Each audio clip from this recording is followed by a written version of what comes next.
इस क्वेश्चन में हम क्या देख रहे हैं कि इन्वर्टेड यूट्यूब मैनोमीटर का क्वेश्चन है, ठीक है।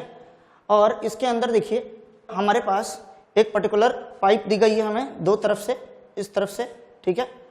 और ये यूट्यूब मैनोमीटर है ना। इसमें पॉइंट ए है, ये पॉइंट क्या है हमारे पास, बी पॉइंट है, ठीक है।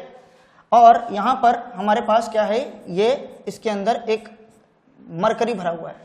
इसकी स्पेसिफिक ग्रेविटी गिवन है, मरकरी नहीं है, कोई लिक्विड है जिसकी स्पेसिफिक ग्रेविटी हमें कितनी गिवन है, 0.8, ठीक है। अब यहां से, इससे यहां से लेकर यहां तक ये जो डिस्टेंस है, ये डिस्टेंस हमें सपोज करिए 30 गिवन है। और यहां से यहां तक का जो डिस्टेंस है, ये डिस्टेंस कितना है, 35, ये सब सेंटीमीटर में है, राइट। और ये जो डिस्टेंस है, ये वाली जो हाइट है हमारे पास जो हमें गिवन है, ये हाइट कितनी है, ये हाइट भी कितनी है, 30 है, ठीक है। ये सब सेंटीमीटर्स में है ये हाइट, क्लियर। अब देखिए यहां जो फ्लूइड भरा हुआ है, ये फ्लूइड कौन सा है, ये फ्लूइड जो आपके पाइप में फ्लो कर रहा है, ठीक है। कौन सा फ्लूइड है, तो क्वेश्चन में हमारे को वाटर गिवन है, ये क्या है, वाटर गिवन है हमें। और वाटर का आपको स्पेसिफिक ग्रेविटी पता है कितना होता है, 1 होता है, राइट। अब देखिए यहां पर इस क्वेश्चन में ये जो इन्वर्टेड यूट्यूब मैनोमीटर है, इसमें दो हॉरिजॉन्टल पाइप्स है हमारे पास, ए और बी, ठीक है। और हमें डिफरेंशियल प्रेशर यहां पर मेजर करना है, मतलब प्रेशर का डिफरेंस जो ए और बी के बीच में होगा वो हमें मेजर करना है, क्लियर।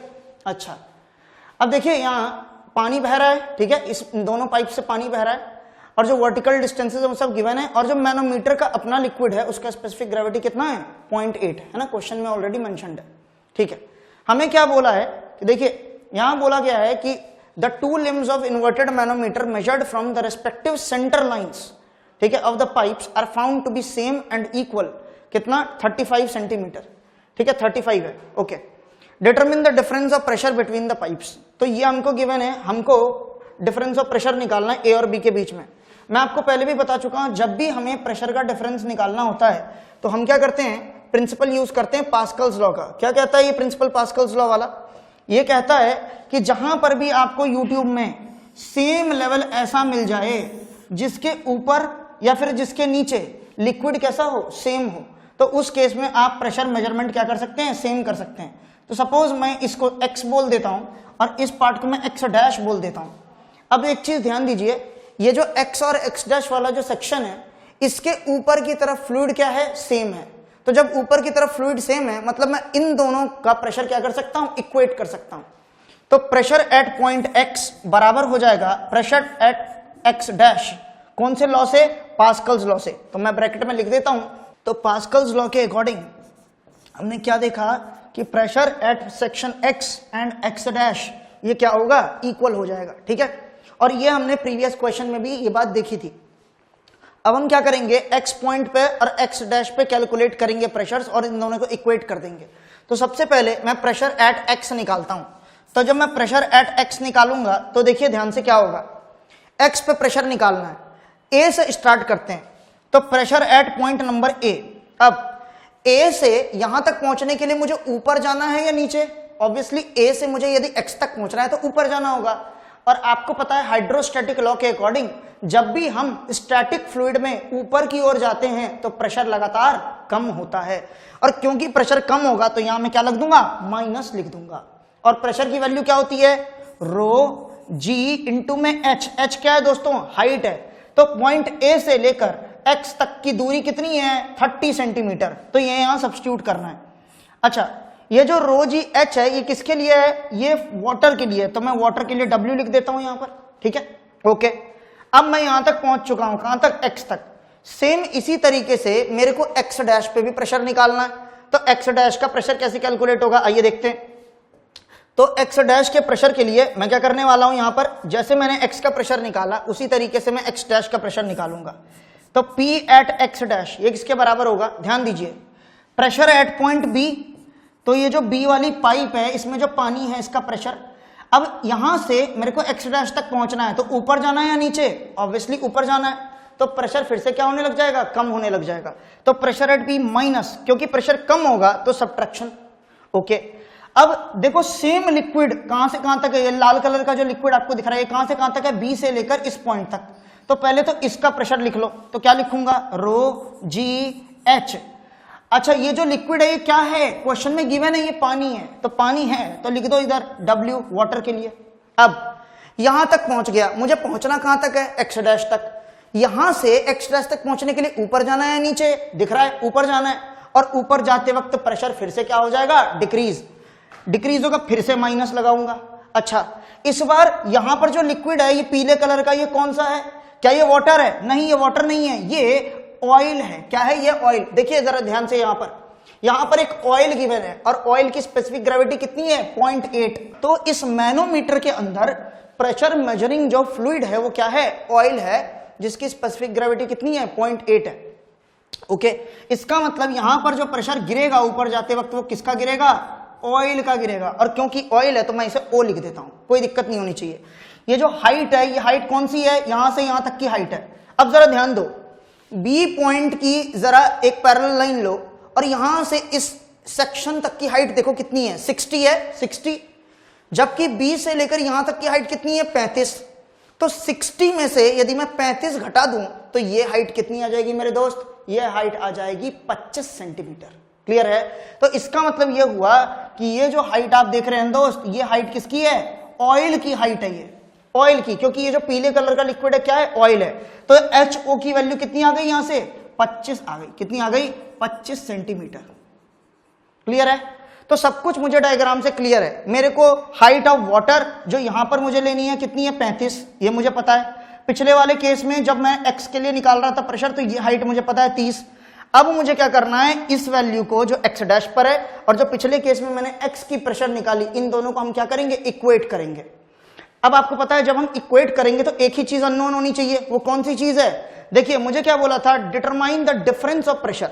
इसका मतलब दोनों पाइप के बीच में प्रेशर का क्या डिफरेंस है, मतलब मुझे क्या निकालने को बोला गया है, मुझे क्या डिटरमाइन करना है क्वेश्चन में, PA माइनस PB। मुझे PA माइनस PB निकालना है, दोनों पाइप में जो प्रेशर्स हैं उन दोनों के बीच का क्या निकालना है, डिफरेंस। तो मुझे रो की वैल्यू पता है, वाटर का कितना होता है 1000 kg पर मीटर क्यूब। जी की वैल्यू सबको नोन है 9.81 मीटर पर सेकंड स्क्वायर। और HW मैं इधर से ऑलरेडी देख चुका हूं 35 है, HO मैं ऑलरेडी देख चुका हूं 25 है। रो ऑयल का मैं कैसे निकाल सकता हूं, 0.8 स्पेसिफिक ग्रेविटी इंटू में डेंसिटी ऑफ वाटर 1000, क्या आ जाएगा 800 kg पर मीटर क्यूब आ जाएगा।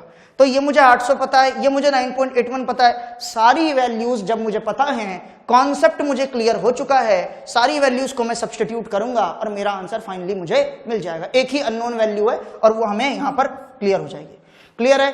तो इस तरीके से इस सवाल को हम परफॉर्म करते हैं। कॉन्सेप्ट आप समझ गए, कौन सा कॉन्सेप्ट यूज करना है हमें, पास्कल्स लॉ का कॉन्सेप्ट यूज करना है, जो हमें क्या बताता है कि प्रेशर एक ही सेक्शन पर क्या होते हैं, सेम होते हैं। दोनों प्रेशर्स मैंने आपको निकाल कर दिखा दिए। ये टेक्निक हमने यूज किया था जब मैं आपको प्रेशर मेजरमेंट का चैप्टर पढ़ाया था। ठीक है, यदि आपको बाई चांस याद ना आए तो प्लीज जाके एक बार रिविजिट कीजिए उस चैप्टर को। चलिए, अब दो क्वेश्चन हमने एक ही टाइप के कॉन्सेप्ट पे कर लिए। अब हम बढ़ते हैं अपने नेक्स्ट क्वेश्चन की ओर।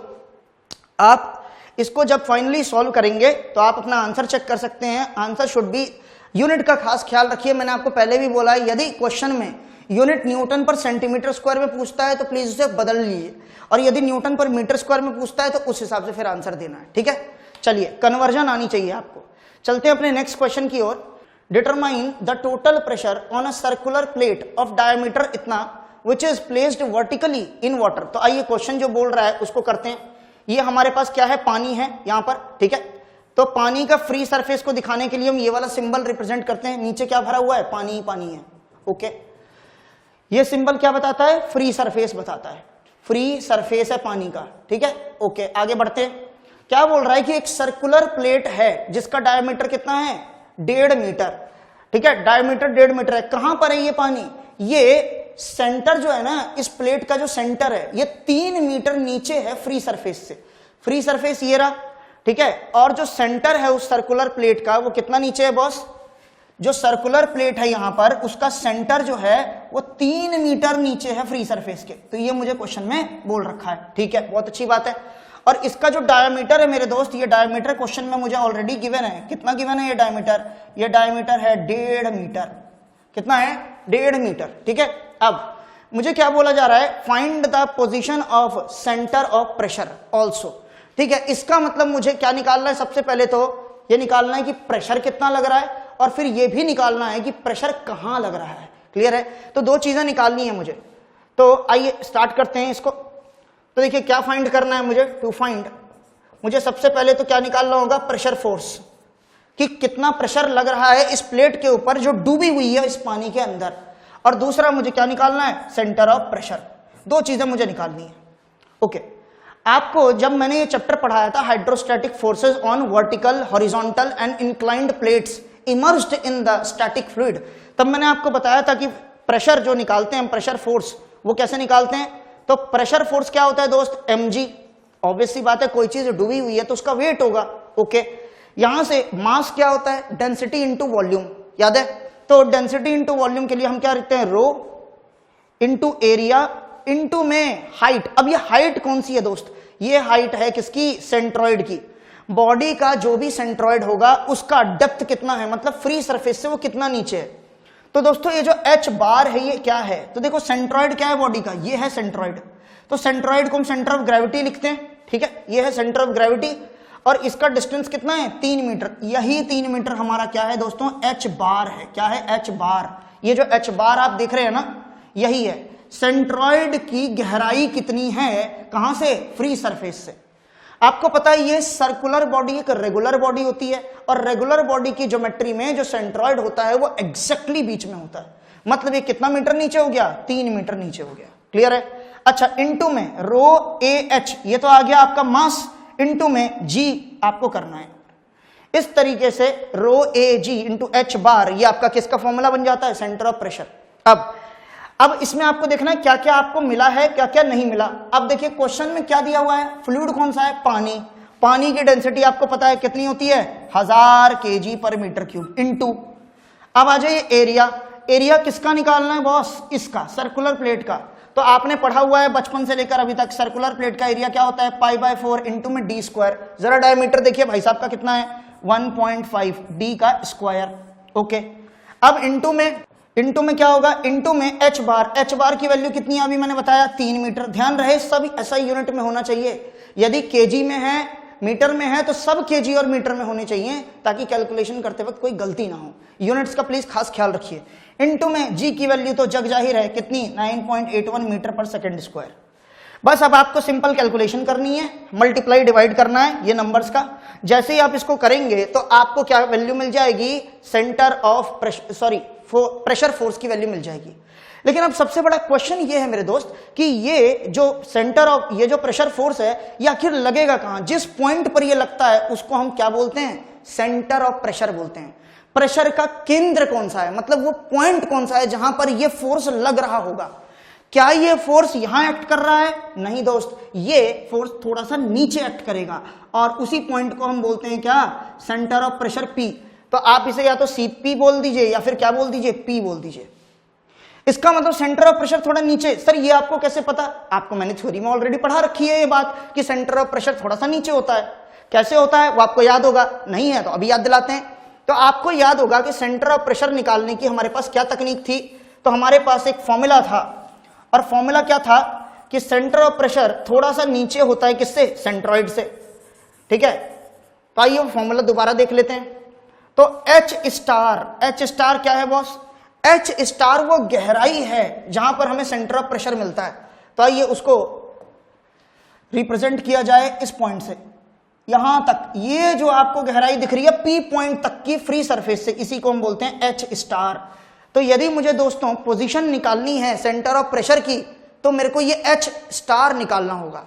और H स्टार की वैल्यू क्या थी, याद कीजिए, IG क्या होता है दोस्त, ये होता है moment of inertia of a body about its centre of gravity. मतलब इस सर्कुलर प्लेट का मोमेंट ऑफ इनर्शिया इस पॉइंट G के अबाउट क्या होगा, क्योंकि G क्या है, सेंटर ऑफ ग्रेविटी है, या फिर कह लो सेंट्रॉइड है। तो IG इंटू में साइन स्क्वायर थीटा। वैसे इसकी जरूरत यहां है नहीं, क्यों नहीं है, क्योंकि साइन स्क्वायर थीटा उस प्लेट के लिए यूज होता है जो प्लेट थीटा एंगल पे टिल्टेड हो। लेकिन ये तो भाई साहब स्ट्रेट है, इनका थीटा क्या हो जाएगा यहां पर 90 डिग्री। क्लियर। और नीचे की तरफ फिर क्या होता है, A इंटू H बार अभी थोड़ी देर पहले ही आपको मैंने बताया था क्या है, H बार सेंट्रॉइड की गहराई, प्लस इसमें ऐड होता है क्या, H बार ऐड होता है। अब मेरे को एक बात बताओ, अभी मैंने क्या बोला, ये जो सेंटर ऑफ प्रेशर होता है ये हमेशा इससे नीचे होता है, बोला या नहीं बोला मैंने? क्यों बोला? क्योंकि सेंटर ऑफ जो ग्रेविटी है जी की गहराई खुद कितनी है h बार, इसमें कुछ जब प्लस होगा, इस हाइट में जब कुछ प्लस होगा तो यार हाइट और नीचे आएगी ना। इस हाइट में यदि मैं कुछ जोड़ूंगा, क्या जोड़ रहा हूं मैं? ये जोड़ रहा हूं। 0.00001 भी हुई तो इससे तो थोड़ा नीचे चला गया ना यार, बढ़ गया ना h स्टार, h बार से थोड़ा सा ज्यादा हो गया क्या? h star. इसका मतलब h स्टार आमतौर पे क्या होता है? नीचे आता है। एक ही केस है जहां पर h स्टार और h बार दोनों की हाइट क्या होगी? सेम। कौन से केस में? जब ये टर्म क्या हो जाए? जीरो। और ये टर्म जीरो कब होगा? जब ये टर्म जीरो होगा। और ये जीरो कब होता है? जब साइन थीटा की वैल्यू क्या हो जाए? जीरो। इसका मतलब थीटा की वैल्यू क्या होनी चाहिए? 0 डिग्री। तो जब 0 डिग्री होगी तब जाकर ये h स्टार और h बार सेम हो जाएंगे। और वो कब होता है? जब ये प्लेट ऐसे ना होकर ऐसे होती पानी के अंदर। यदि ये प्लेट ऐसे होती पानी के अंदर लेटी हुई तो उस समय पर h स्टार और h बार की वैल्यू क्या हो जाती? सेम, क्योंकि ये टर्म क्या हो जाता? 0, क्योंकि थीटा की वैल्यू उस केस में क्या होती? 0 डिग्री। क्लियर है? तो इसका मतलब ये हुआ h स्टार मैं यहां से निकाल सकता हूं, h बार मेरे को ऑलरेडी पता है कितना? 3। इसमें IG, अब IG निकालना मैं आपको बताता हूं, हालांकि मैं आपको चैप्टर कराते वक्त भी बता चुका था। IG क्या होता है? आपको याद होगा सर्कल के लिए इंजीनियरिंग मैकेनिक्स नाम के सब्जेक्ट में आपने पढ़ा होगा IG निकालने का तरीका। इट इज π/64 इंटू में d की पावर 4। सर्कल के लिए जो IG की वैल्यू होती है वो होती है π/64 d की पावर 4। d आपको ऑलरेडी क्वेश्चन में गिवन है, पाई की वैल्यू आपको ऑलरेडी पता है, बस सीधा वैल्यू सब्स्टिट्यूट कीजिए, आपको किसका आंसर मिलेगा? IG का मिलेगा। इसमें कोई रॉकेट साइंस तो है नहीं, IG सीधा मिल जाएगा। ठीक है, A अभी हमने निकाला था, एरिया कितना होता है? π/4 d²। h बार हम ऑलरेडी निकाल चुके हैं फोर्स निकालते वक्त, तो ये सारी वैल्यूज हमें पता है, अब हम कैलकुलेट कर लेंगे और h बार में जोड़ देंगे तो फाइनली हमें क्या मिलेगा? h स्टार मिल जाएगा। क्लियर है? इस तरीके से अप्रोच करना है हमें इस क्वेश्चन को। तो पहले हमने क्या निकाला? हमने पहले निकाला प्रेशर फोर्स, फिर हमने वो पॉइंट निकाला जहां पर वो प्रेशर फोर्स एक्ट करेगा। तो पानी जो इसके ऊपर फोर्स लगाएगा वो कहां लगाएगा? यहां लगाएगा। क्लियर है दोस्त? ये वो केंद्र है जहां पर प्रेशर लगता है इस प्लेट के ऊपर। ठीक है, तो बहुत सारे स्टूडेंट्स गलती कर देते हैं, वो बोलते हैं प्रेशर सर बीच में लगेगा। नहीं, प्रेशर थोड़ा नीचे लगेगा, बीच से यहां लगेगा। क्लियर है? अब जैसे जैसे ये पानी में ऊपर की ओर जाएगा ना, तब ये दोनों पॉइंट एक दूसरे के करीब आते चले जाएंगे, और जब ये पानी की सतह तक पहुंच जाएगा तो ये दोनों पॉइंट सेम हो जाएंगे। क्लियर है? इसलिए जितनी गहराई में जाओगे उतना ज्यादा अंतर देखने को मिलेगा इन दोनों पॉइंट्स में। क्लियर है? ये बेसिक कॉन्सेप्ट्स मैं आपको थ्योरी में ऑलरेडी बता चुका हूं। ठीक है, चलिए अब हम प्रोसीड करते हैं अपने नेक्स्ट क्वेश्चन की तरफ। और जब आप इसे फाइनली कैलकुलेटर पे सॉल्व करेंगे तो आपको क्या आंसर मिलेगा? F की वैल्यू मिलेगी इसमें न्यूटन में। याद रखना, जब भी क्वेश्चन में कोई बात मेंशन्ड ना हो तो हमेशा आंसर किस में होना चाहिए? SI यूनिट्स में होना चाहिए। और यहां पर भी आंसर किस में? मीटर में, h स्टार का। तो इस तरीके से क्वेश्चन हमें सॉल्व करना है। अप्रोच आपको पता लग गई है, कॉन्सेप्ट आपको पता लग गया है, फॉर्मूला आपको पता लग गया है, सिर्फ आपको क्या करना है? अब मल्टीप्लीकेशन डिवीजन परफॉर्म करना है कैलकुलेटर पे। चलिए आगे बढ़ते हैं अपने नेक्स्ट क्वेश्चन की ओर। नेक्स्ट क्वेश्चन क्या है? A rectangular plane surface 2 metre wide है, 3 मीटर डीप है, lies in water in such a way that its plane makes an angle of 30 degree. तो देखिए अभी हमने क्या बोला? स्ट्रेट क्वेश्चन था, अब कैसा आ गया? इंक्लाइंड प्लेट आ गई। तो अब फिर से आइए पानी ले लेते हैं यहां पर, क्योंकि क्वेश्चन में फिर से पानी के बारे में ही कहा हुआ है। ठीक है, तो पानी ले लिया और ये पानी का क्या है? Free surface. अब मैं लिखूंगा नहीं फ्री सरफेस, क्यों? क्योंकि इसका मतलब ही होता है फ्री सरफेस, लिखना नहीं होता बार बार। ये पानी है, यहां पर पूरा पानी भरा हुआ है। ठीक है, एक रेक्टेंगुलर प्लेट है, 2 मीटर वाइड है, 3 मीटर डीप है। ठीक है, lies in water in such a way that its plane makes an angle of 30 degree with the free surface. Okay, तो मेरे पास एक प्लेट है, प्लेट यहां पर ड्रॉ कर दी जाए फटाफट। और ये प्लेट जो है मेरे दोस्त, ये डूबी हुई है इस पानी के अंदर, और कितना एंगल बना रही है प्लेट फ्री सरफेस के साथ? 30 डिग्री का एंगल बना रही है। ये एंगल कितना है? 30 डिग्री है। बहुत अच्छी बात है, यही होता है थीटा। याद है थोड़ी देर पहले मैंने थीटा लिखा था, यही था वो थीटा। ठीक है, पिछले क्वेश्चन में थीटा की जरूरत नहीं थी क्योंकि वो 90 डिग्री था, यहां पर थीटा 30 डिग्री है। ठीक है, आइए, with the free surface of water determine the total pressure and the position of centre of pressure when the upper edge is इतना 1.5 metre below the free water. अब क्या बोल रहा है? देखिए क्वेश्चन में बोल रहा है कि भाई जो आपका जो अपर एज है ना इस प्लेट का, अपर एज वो पानी की सतह से कितना मीटर नीचे है? ये पानी की सतह से 1.5 मीटर नीचे है। कितना मीटर नीचे है? 1.5 मीटर नीचे है फ्री वाटर सरफेस से। तो पानी की सतह से इसका जो अपर एज है वो 1.5 मीटर नीचे है, ये हमने लिख दिया। ठीक है, बहुत अच्छी बात है। अब देखो इसका जरा डायमेंशन देखो क्या दिया था, रेक्टेंगुलर प्लेट 2 मीटर वाइड, मतलब इस प्लेट की चौड़ाई कितनी है 2 मीटर। क्या चौड़ाई आपको सामने से दिखाई देगी प्लेट की? नहीं दिखाई देगी। क्यों? प्लेट ऐसे रखा हुआ है, तो प्लेट की चौड़ाई आपकी आंखों से पीछे की ओर है, मतलब बोर्ड के पीछे है, बोर्ड के अंदर है। ये है प्लेट। प्लेट की चौड़ाई कभी भी सामने वाले को दिखाई नहीं देती, तो प्लेट की चौड़ाई छुपी हुई है, सिर्फ प्लेट की लंबाई और प्लेट की मोटाई दिखाई देती है सामने वाले को। तो फ्रंट व्यू में सामने से देखने पर चौड़ाई प्लेट की दिखाई नहीं देगी, सिर्फ मोटाई और लंबाई दिखाई देगी। चौड़ाई बोर्ड के अंदर गई हुई है। क्लियर? तो मैं बोर्ड की इसकी लंबाई लिख देता हूं। लंबाई कितनी है? लंबाई इसकी गिवन नहीं है, हमें 3 मीटर डीप बोला हुआ है। 3 मीटर डीप का मतलब क्या हुआ कि कितनी गहराई में है? 3 मीटर की गहराई में है। ठीक है, ओके। इसका मतलब यह हुआ कि जिसका सेंटर है ना मेरे दोस्त, सेंटर, जिसको हम क्या बोलते हैं? जी बोलते हैं। अभी मैंने आपको थोड़ी देर पहले पिछले क्वेश्चन में क्या बताया था? जी क्या होता है? Centre of gravity. ठीक है, अच्छा, ये जो सेंटर ऑफ ग्रेविटी है, ये जो सेंटर ऑफ ग्रेविटी है हमारे पास, इसकी वैल्यू हमें निकालनी है। क्या होती है इसकी वैल्यू? यहां से यहां तक आपको पता है, ये होता है हमारे पास h बार। क्या होता है हमारे पास? ये h बार। क्लियर? और यहां से थोड़ा सा नीचे आपको पता है क्या होगा? सेंटर ऑफ प्रेशर होगा। सेंटर ऑफ प्रेशर को हम किससे रिप्रेजेंट करते हैं? H star. किससे रिप्रेजेंट करते हैं? H star. ठीक है, तो H बार सबसे पहले हमें कैलकुलेट करना है, क्योंकि ये फिगर नॉर्मल फिगर नहीं है। ठीक है, और उसके बाद H बार।